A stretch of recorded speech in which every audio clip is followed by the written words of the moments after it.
Hi മക്കളെ, നമ്മുടെ രണ്ടാമത്തെ GAB ആണ് സെപ്റ്റംബർ 1-ാം തീയതി. ഇത്തവണത്തെ GABയുടെ പ്രത്യേകത നിങ്ങൾക്കറിയാം. സൈലം വെബ്സൈറ്റിലൂടെ അല്ലെങ്കിൽ സൈലം ആപ്പിലൂടെയാണ് നമ്മൾ പരീക്ഷ എഴുതുന്നത്. അപ്പോൾ നിങ്ങൾ രജിസ്റ്റർ ചെയ്യുന്ന സമയത്ത് ഒരു വാട്സപ്പ് എനേബിൾഡ് ആയ മൊബൈൽ നമ്പർ കൊടുത്തിട്ടുണ്ടായിരുന്നു. ആ മൊബൈൽ നമ്പറിലേക്ക്, ആ വാട്സപ്പിലേക്ക് ആൾറെഡി നിങ്ങൾക്ക് നിങ്ങളുടെ പേര് മെൻഷൻ ചെയ്തിട്ടുള്ള ഒരു മെസ്സേജ് വന്നിട്ടുണ്ടാവും. ആ മെസ്സേജിൽ 3 ലിങ്കുകൾ നിങ്ങൾക്ക് കാണാൻ പറ്റും. ഒന്നാമത്തെ ലിങ്ക് സൈലം വെബ്സൈറ്റിൻ്റെ ലിങ്കാണ്. രണ്ടാമത്തേത് സൈലം ആപ്പിൻ്റെ ലിങ്കാണ്. മൂന്നാമത്തെ ലിങ്ക് എന്ന് പറയുന്നത് എങ്ങനെയാണ് പരീക്ഷ എഴുതേണ്ടത് എന്നതിൻ്റെ ഒരു ട്യൂട്ടോറിയൽ വീഡിയോയുടെ ലിങ്കാണ്. അപ്പോൾ നിങ്ങൾ ഏത് തരത്തിലാണ് പരീക്ഷ എഴുതുന്നത് എന്നതിന് അനുസരിച്ചാണ് നിങ്ങളിത് ഏത് ലിങ്ക് ഉപയോഗിക്കണമെന്ന് തീരുമാനിക്കേണ്ടത്. അപ്പോൾ നിങ്ങൾ 2 തരം ആളുകളായിരിക്കും. ഒന്നുകിൽ നിങ്ങൾ നിങ്ങളുടെ മൊബൈൽ ഫോണിൽ പരീക്ഷ എഴുതുന്ന ആളുകളായിരിക്കും. അതല്ല എങ്കിൽ നിങ്ങൾ നിങ്ങളുടെ സിസ്റ്റത്തിൽ, ലാപ്ടോപ്പിൽ അല്ലെങ്കിൽ സിസ്റ്റത്തിൽ പരീക്ഷ എഴുതുന്ന ആളുകളായിരിക്കും. അപ്പോൾ ആദ്യം ഞാൻ സിസ്റ്റത്തിലാണ് നിങ്ങൾ പരീക്ഷ എഴുതുന്നതെങ്കിൽ, അതാണ് നിങ്ങൾ പ്രിഫർ ചെയ്യുന്നതെങ്കിൽ, എങ്ങനെയാണ് നിങ്ങൾ പരീക്ഷ എഴുതേണ്ടത് എന്നതിനെക്കുറിച്ച് ഒരു ചെറിയ ഐഡിയ തരാൻ വേണ്ടിയാണ് വന്നിരിക്കുന്നത്. അപ്പോൾ സിസ്റ്റം എന്ന് പറയുമ്പോൾ 2 തരം ആളുകളുണ്ടാവും. ഒന്നുകിൽ നിങ്ങളുടെ സിസ്റ്റത്തിൽ സൈലത്തിൻ്റെ ആപ്പ് ഇൻസ്റ്റാൾ ചെയ്തിട്ടുള്ള ആളുകളുണ്ടാവും, അതല്ലെങ്കിൽ ആപ്പ് ഇൻസ്റ്റാൾ ചെയ്തിട്ടില്ലാത്ത ആളുകളുണ്ടാവും.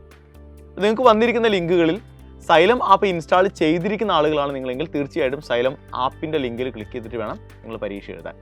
സപ്പോസ് നിങ്ങൾ നിങ്ങളുടെ സിസ്റ്റത്തിൽ സൈലം ആപ്പ് ഇൻസ്റ്റാൾ ചെയ്തിട്ടില്ല എങ്കിൽ അവിടെ നിങ്ങൾ ആദ്യത്തെ ലിങ്കാണ് ഉപയോഗിക്കേണ്ടത്, സൈലം വെബ്സൈറ്റിൻ്റെ ലിങ്കാണ് ഉപയോഗിക്കേണ്ടത്. അപ്പോൾ സൈലം വെബ്സൈറ്റിൻ്റെ ലിങ്ക് ഉപയോഗിക്കുന്ന സമയത്ത്, ആ ലിങ്കിൽ ക്ലിക്ക് ചെയ്യുന്ന സമയത്ത് ഇതുപോലൊരു ഇൻ്റർഫേസിലേക്കായിരിക്കും നിങ്ങൾ എത്തുക. അവിടെ നിങ്ങളുടെ മൊബൈൽ നമ്പർ, അതായത് നിങ്ങൾ രജിസ്റ്റർ ചെയ്യുന്ന സമയത്ത് വാട്സപ്പ് എനേബിൾഡ് ആയ ഒരു മൊബൈൽ നമ്പർ നമ്മൾ കൊടുത്തിട്ടുണ്ടായിരുന്നു. ആ മൊബൈൽ നമ്പർ നിങ്ങൾ അടിച്ചു കൊടുക്കുക. ആ മൊബൈൽ നമ്പറിലേക്ക് വരുന്ന OTP വെച്ചുകൊണ്ടാണ് നമ്മൾ ലോഗിൻ ചെയ്യേണ്ടത്. നമ്മൾ മൊബൈൽ നമ്പർ അടിച്ചു കൊടുത്തു. ഇനി നിങ്ങളുടെ മൊബൈലിലേക്ക് OTP വരും. ആ OTP എൻ്റർ ചെയ്ത് കഴിഞ്ഞാൽ നിങ്ങൾക്ക് നേരെ ടെസ്റ്റ് സീരീസിലേക്ക് അല്ലെങ്കിൽ നമ്മുടെ വെബ്സൈറ്റിലേക്ക് കയറാനായിട്ട് സാധിക്കും. സോ OTP അടിച്ചു കൊടുക്കുന്നു.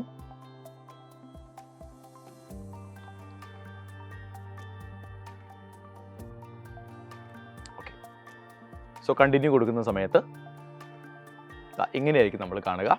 സോ അവിടെ എത്തിക്കഴിഞ്ഞാൽ നിങ്ങൾ എൻറോൾ നൗ എന്ന് കാണാം നമുക്കിവിടെ. അപ്പോൾ എൻറോൾ നൗവിൽ ക്ലിക്ക് ചെയ്യുക. എൻറോൾ നൗവിൽ ക്ലിക്ക് ചെയ്ത് കഴിഞ്ഞിട്ടുണ്ടെങ്കിൽ so successfully enrol to this batch എന്ന് കാണാം നമുക്ക്. അത് ക്ലോസ് ചെയ്യുക. ക്ലോസ് ചെയ്ത് കഴിഞ്ഞിട്ട് നമ്മൾ ടെസ്റ്റുകളിലേക്ക് പോയി കഴിഞ്ഞാൽ GAB എഴുതാനുള്ള GAB മോക്ക് എക്സാമിനേഷൻ 2 എന്ന് പറയുന്ന ഒരു ലിങ്ക് കാണാം.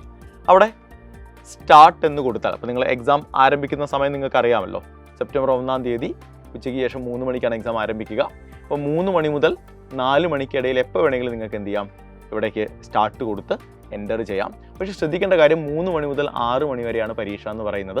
പക്ഷേ 3 മണി മുതൽ 4 മണി വരെ ഗേറ്റ് വേ ടൈമാണ്. ആ സമയത്തുള്ളിൽ എപ്പോൾ വേണമെങ്കിലും നിങ്ങൾക്ക് എൻ്റർ ചെയ്യാം. പക്ഷേ അത്രയും സമയം നിങ്ങൾക്ക് പരീക്ഷ എഴുതാൻ കുറയും എന്നുള്ള കാര്യം ഓർമ്മയിലുണ്ടാവണം. അപ്പോൾ എല്ലാവരും കൃത്യസമയത്ത് 3 മണിക്ക് തന്നെ പരീക്ഷ സ്റ്റാർട്ട് ചെയ്യണം. ലേറ്റ് ആവരുത് ഒരിക്കലും. ഇനി സപ്പോസ് നിങ്ങൾ 3 മണിക്ക് മുമ്പ് എൻ്റർ ചെയ്യുകയാണെങ്കിൽ നിങ്ങൾക്ക് ഇതേ ഇവിടെ സിലബസ് ഒക്കെ കാണാനുള്ളൊരു ഓപ്ഷൻ ഉണ്ട്. അപ്പോൾ അതിൽ ക്ലിക്ക് ചെയ്ത് കഴിഞ്ഞാൽ പരീക്ഷയുടെ സിലബസും മറ്റ് ഡീറ്റെയിൽസും ഒക്കെ നിങ്ങൾക്ക് കാണാനായിട്ട് സാധിക്കും. അപ്പോൾ ആ രീതിയിലാണ് നമ്മൾ സൈലം ആപ്പ് ഇൻസ്റ്റാൾ ചെയ്തിട്ടില്ലാത്ത ഒരു സിസ്റ്റത്തിൽ നിങ്ങൾ സൈലം വെബ്സൈറ്റിലൂടെ പരീക്ഷ എഴുതേണ്ടത് എങ്ങനെയാണ് എന്നാണ് ഞാനിപ്പോൾ പറഞ്ഞത്. ഇനി മക്കളെ, രണ്ടാമത്തെ കാറ്റഗറി ഓഫ് ആളുകളുടെ കാര്യത്തിലേക്ക് വരാം. അതായത് നിങ്ങൾ മൊബൈൽ ഫോണിലൂടെയാണ് പരീക്ഷ എഴുതുന്നതെങ്കിൽ നിർബന്ധമായും സൈലം ആപ്പ് ഇൻസ്റ്റാൾ ചെയ്തിരിക്കണം. അപ്പോൾ നിങ്ങളിപ്പോൾ സൈലത്തിൻ്റെ സ്റ്റുഡൻ്റ് അല്ല, ഒരു നോൺ സൈലിമീൻ ആണെങ്കിലും കുഴപ്പമില്ല. നിങ്ങൾ പരീക്ഷാ പർപ്പസിന് വേണ്ടി സൈലത്തിൻ്റെ ആപ്പ് ഡൗൺലോഡ് ചെയ്ത് മൊബൈൽ ഇൻസ്റ്റാൾ ചെയ്യുക. എന്നിട്ട് ആ ആപ്പിലൂടെയാണ് നമ്മൾ എന്ത് ചെയ്യേണ്ടത്, പരീക്ഷ എഴുതേണ്ടത്.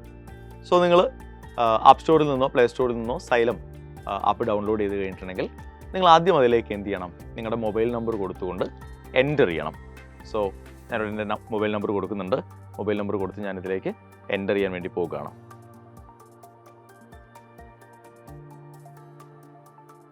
ഓക്കെ, കണ്ടിന്യൂ കൊടുക്കുന്ന സമയത്ത് നിങ്ങളുടെ മൊബൈൽ നമ്പറിലേക്ക് ഒരു OTP വരും. ആ OTP വെച്ചുകൊണ്ട് നിങ്ങൾക്ക് എന്ത് ചെയ്യാം, നമ്മുടെ ആപ്പിലേക്ക് എൻ്റർ ചെയ്യാം. അവിടെ ചെന്ന് കഴിഞ്ഞിട്ട് വേണം നിങ്ങൾക്ക് വന്നിരിക്കുന്ന മെസ്സേജ് എടുത്ത്, വാട്സപ്പിൽ വന്നിരിക്കുന്ന മെസ്സേജ് എടുത്ത് ആപ്പ് ലിങ്കിൽ ക്ലിക്ക് ചെയ്ത് കഴിഞ്ഞാൽ നേരെ നമ്മുടെ ആപ്പിലേക്കായിരിക്കും നിങ്ങളെ ഡയറക്റ്റ് ചെയ്യാം. സോ അവിടെ ചെന്ന് കഴിഞ്ഞാൽ നമുക്കിതേ നിങ്ങളുടെ GAB 2024ൻ്റെ ഡീറ്റെയിൽസ് എല്ലാം ഇവിടെ കാണാം. അവിടെ ടെസ്റ്റ് സീരീസ് എടുത്തു കഴിഞ്ഞാൽ GAB മോക്ക് എക്സാമിനേഷൻ 2 എന്ന് കാണാം. അപ്പോൾ അതിൻ്റെ ഡീറ്റെയിൽസ് എല്ലാം അവിടെയുണ്ട്. സ്റ്റാർട്ട് കൊടുത്തു കഴിഞ്ഞാൽ നിങ്ങൾക്ക് എന്ത് ചെയ്യാം, കൃത്യം 3 മണിക്ക് നിങ്ങൾക്ക് അതിലേക്ക് എൻ്റർ ചെയ്യാനായിട്ട് സാധിക്കും. അപ്പോൾ ഈ രീതിയിലാണ് മൊബൈൽ ത്രൂ ആണെങ്കിൽ നിങ്ങൾ എന്ത് ചെയ്യേണ്ടത്, GAB എഴുതേണ്ടത്. ഇത്രയാണ് നമ്മൾ ആപ്പിലൂടെയാണെങ്കിൽ മൊബൈൽ ഫോണിലൂടെയാണെങ്കിൽ നിങ്ങൾ ശ്രദ്ധിക്കേണ്ട കാര്യങ്ങൾ ഇതാണ്. സോ മക്കളെ, സൈലം ആപ്പിലൂടെയും സൈലം വെബ്സൈറ്റിലൂടെയും എങ്ങനെയാണ് നമ്മുടെ സെക്കൻഡ് GAB എഴുതേണ്ടത് എന്ന് വളരെ ഡീറ്റെയിൽ ആയിട്ട് പറഞ്ഞിട്ടുണ്ട്. നിങ്ങൾക്ക് മനസ്സിലായിട്ടുണ്ടാവും എന്ന് വിചാരിക്കുന്നു. അപ്പോൾ അടിപൊളിയായിട്ട് പഠിക്കുക, ഗംഭീരമായിട്ട് പരീക്ഷ എഴുതുക. All the best.